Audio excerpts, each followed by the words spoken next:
नमस्कार, खबरें जारी न्यूज 24 पर मैं हूं आपके साथ मकसूद खान। 2024 लोकसभा चुनाव की ढाई चाल। जी हां, 18वीं लोकसभा चुनाव में दरअसल 5 दौर की वोटिंग हो चुकी है, लेकिन इस सब के बीच चुनाव में नेताओं ने जीत के लिए जुबान को अपना हथियार भी बना रखा है। मुद्दा कोई भी हो और कैसा भी हो, शब्दों की बाजीगरी खूब हो रही है और शब्दों की इसी बाजीगरी में कोई भी किसी से पीछे नहीं है। साथ ही बयानों की इस मारामारी में नेता जोश में अपने होश भी खो दे रहे हैं। चुनाव के 2 चरण अभी भी बाकी हैं और आशंका इसी बात को लेकर कि बयानों के ये तीर अभी और बरसेंगे और बहुत से बयान बहादुर अभी जनता के सामने आने बाकी हैं।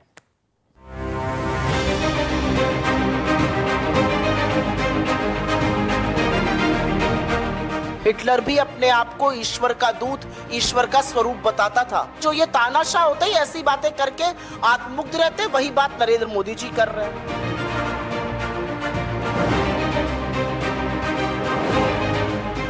अनजाने में मोदी जी के भक्त महाप्रभु हैं, उल्टा कह दिया।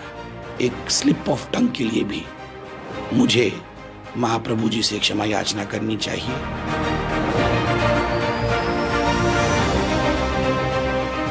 इन लोगों को इतना घमंड हो गया, इतना घमंड हो गया। भगवान जगन्नाथ मोदी जी के भक्त हैं, मोदी जी भगवान जगन्नाथ के भी ऊपर हो गए। इस बार इनको बदला तो मिलना चाहिए, इस अहंकार का तो नीचे लाना चाहिए। सफेद पोश उड़ा रहे एक दूजे का माखौल, लगता है देश में गर्म है चुनाव का माहौल। कविता के इन लाइंस में भले ही तंज हो, लेकिन इन चंद शब्दों ने चुनावी घमासान की एक बड़ी तस्वीर से धूल साफ कर दी। कहते हैं कि मोहब्बत और युद्ध में सब कुछ जायज है। 2024 के चुनावी जंग में तमाम पार्टी और सभी नेता अपने आप को अव्वल साबित करने के लिए साम दाम दंडभेद तमाम नीतियों को साध रहे हैं। विरोधियों की लकीर को छोटा करने के लिए लंबी लकीरें खींची जा रही है। जुबानी तलखी भी तेज हो गई है। कई जगहों पर शब्दों की मर्यादा को तार तार किया गया है, लेकिन शायद फर्क किसी को नहीं पड़ता, क्योंकि जुबान से जख्म देने का सिलसिला लगातार जारी है। चुनावी मौसम में नेताओं की जुबान फिसलना कोई नई बात नहीं, और ऐसा ही कुछ हो गया है बीजेपी के दिग्गज प्रवक्ता संबित पात्रा के साथ। सभी मामलों की जानकारी रखने वाले संबित पात्रा पीएम मोदी के उड़ीसा पहुंचने पर इतने उत्साह को ही मोदी का भक्त बता दिया। मोदी को देखा लक्षाधि लक्ष लोक आसछंती। मोदी भक्त जगन्नाथ आम सब हूँ मोदी परिवार जन। ये जो अद्भुत दृश्य मु तो मोर इमोशन कंट्रोल कर पारुनी। मत लगुच ये सब ओडिया आज गोटे बहुत विशेष दिन। अब संबित पात्रा की जुबान फिसली या उनके मन में जगन्नाथ से ज्यादा मोदी की छवि बड़ी थी, ये चर्चा का विषय हो सकता है। लेकिन संबित पात्रा के इस बयान ने विपक्ष को हमले का भरपूर मौका दे दिया। जुबानी तलखी और जहर बुझे शब्दों की बारिश विपक्ष की तरफ से भी हुई। कांग्रेस की प्रवक्ता ने लोकतंत्र और पीएम पद की गरिमा को तार तार करते हुए प्रधानमंत्री मोदी को तानाशाहों की लिस्ट में खड़ा कर दिया। ऐसा प्रोपेगेंडा इतिहास में पहले भी देखा गया है।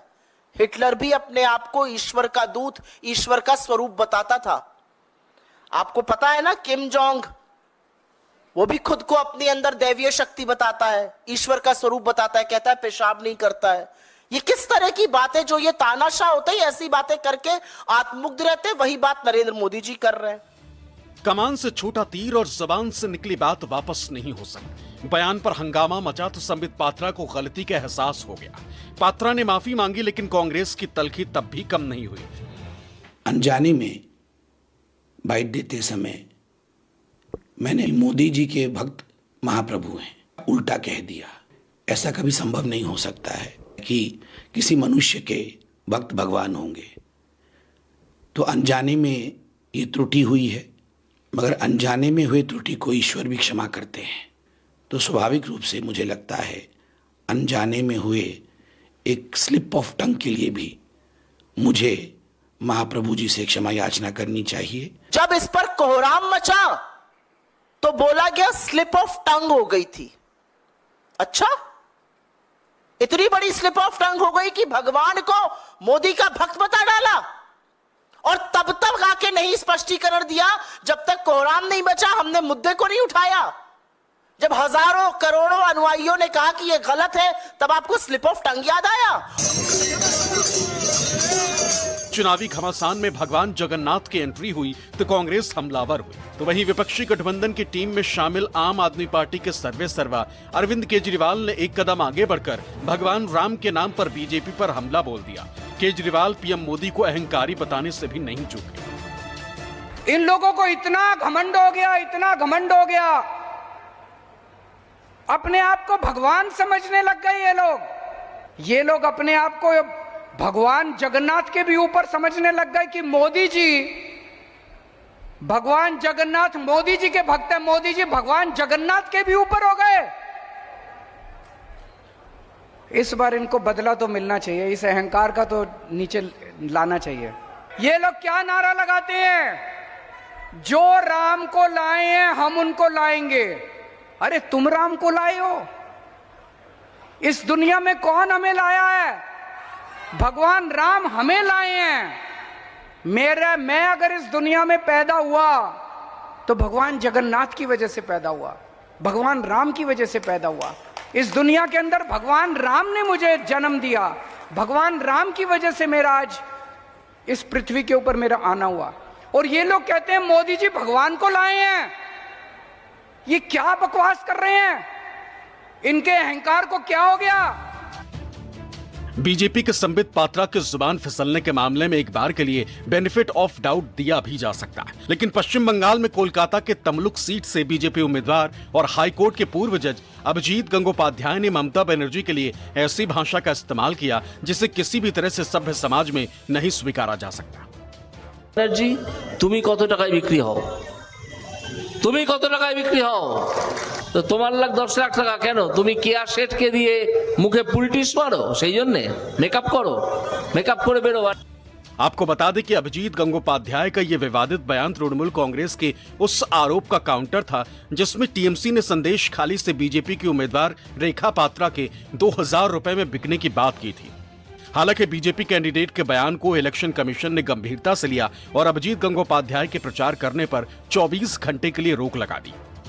चुनाव में महंगाई और बेरोजगारी का मुद्दा शुरू से हावी है, लेकिन महंगाई और बेरोजगारी को लेकर अब तक विपक्ष ही मोदी सरकार पर हमलावर रही। मगर चुनाव के आखिरी पड़ाव में पीएम मोदी ने कांग्रेस पर महंगाई डायन को लाने का आरोप जड़कर एजेंडे का नया चैप्टर खोल दिया। कांग्रेस की सरकारों की पहचान एक गाने से खूब होती है और वो गाना बहुत पॉपुलर रहा है, महंगाई डायन खाए जात है। कांग्रेस आई, महंगाई लाई। प्रधानमंत्री की जुबान से महंगाई डायन का जिक्र भले ही पहली बार आया हो, लेकिन महंगाई को लेकर तेजस्वी यादव के शब्द बेहद तल्ख और तीखे रहे। तेजस्वी ने कभी बीजेपी को महंगाई और बेरोजगारी का माँ बाप बताया तो कभी महंगाई डायन को महबूबा और भौजाई की संज्ञा दी थी। बीजेपी जो है महंगाई की माँ है और बेरोजगारी का बाप है। पहले ये लोग क्या बोलता था, महंगाई डाइन है, खाई जात है। अब महंगाई इनको डाइन नहीं लौक रही है, अब क्या लौकता, महबूबा और भौजाई लौकती है। 2024 की राजनीति में इस वक्त सबसे ज्यादा चर्चा में है मंगलसूत्र। कांग्रेस की तरफ से समानता और आर्थिक सर्वे के वादे पर पीएम मोदी हमलावर हुए। शब्दों की बाजीगरी इस हद तक पहुंची कि बीजेपी का इलेक्शन फेस बने नरेंद्र मोदी ने देश की महिलाओं के मंगलसूत्र को लेकर ही सवाल खड़े कर दिए। जवाब कांग्रेस की तरफ से भी आया। मंगलसूत्र के मुद्दे पर प्रियंका ने भी इमोशनल कार्ड खेलने में देर नहीं लगाई। इनकी नजर कानून बदलकर हमारी माताओं बहनों की संपत्ति छीनने का भी खेल खेला जा रहा है। उनका मंगलसूत्र, उस पर उन लोगों की नजर है। 70 सालों से ये देश स्वतंत्र है, 55 सालों के लिए कांग्रेस की सरकार रही है। किसी ने आपसे सोना छीना, आपके मंगलसूत्र छीने। इंदिरा गांधी ने अपना सोना, जब जंग हुई थी, अपना सोना देश को दिया। मेरी मां का मंगलसूत्र इस देश को कुर्बान हुआ है। 2024 चुनाव में मंगलसूत्र के साथ साथ मुसलमान का मुद्दा भी छाया। समान संपत्ति और समान अधिकार मामले पर पीएम मोदी ने कांग्रेस को कटघरे में खड़ा किया। पीएम मोदी ने ज्यादा बच्चे पैदा करने वालों और घुसपैठियों का जिक्र कर चुनाव में हिंदू मुसलमान का नया विवाद छेड़ दिया। पहले जब उनकी सरकार थी, उन्होंने कहा था कि देश की संपत्ति पर पहला अधिकार मुसलमानों का है। इसका मतलब ये संपत्ति इकट्ठी करके किसको बांटेंगे? जिनके ज्यादा बच्चे हैं उनको बांटेंगे। घुसपैठियों को बांटेंगे। चुनावी जंग में मुद्दे कई हैं। हर पार्टी और हर नेता किसी भी तरह से जनता के दिल और दिमाग में अपनी छाप छोड़ने की कोशिश में है, लेकिन इस कोशिश में बदजुबानी और बेतुकी बातें सबसे ऊपर हैं। राजनेताओं ने इस बात को ज्यादा सीरियसली लिया है कि बदनाम होंगे तो भी नाम तो होगा, और यही सोच नेताओं के साथ साथ राजनीति का स्तर भी गिराती जा रही है। Bureau report, news 24।